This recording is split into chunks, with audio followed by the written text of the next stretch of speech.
জিয়া মঞ্চের ৩২তম প্রতিষ্ঠাবার্ষিকী উপলক্ষে আজকে আমরা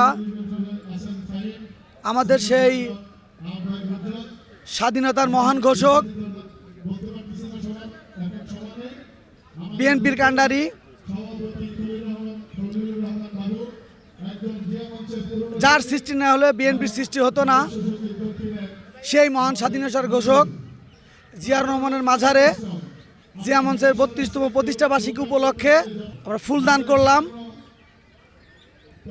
তো আজকের এই স্বতঃস্ফূর্তভাবে যে আমরা যেভাবে আজকে আমরা ফুল দিতে পেরেছি, বিগত দিনে 5 তারিখের আগে 5 আগস্টের আগে আমরা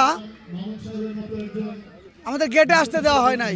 আমরা আসলে ওই স্বৈর শাসকের মতো না যে আমরা ব্যারিকেড দিয়ে মানুষকে আটকাবো।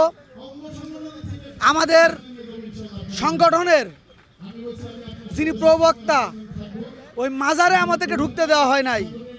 তো আমরা বর্তমান পরিস্থিতিতে স্বাধীনভাবে নিজেদের ইচ্ছা মতো ঢুকতে পেরেছি। শুধু এই ইচ্ছা মতো ঢুকতে পারাই আমাদের সব কিছু অর্জন হয়ে যায় নাই।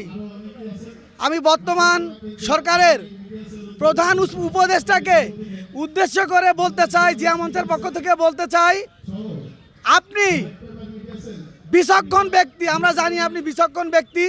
বিচক্ষণতার সাথে বাংলাদেশে একটি সুষ্ঠু অবাধ সুষ্ঠু নির্বাচন কিভাবে দেওয়া যায় এটা সৃষ্টি করুন এবং সুষ্ঠু নির্বাচনের ব্যবস্থা করুন।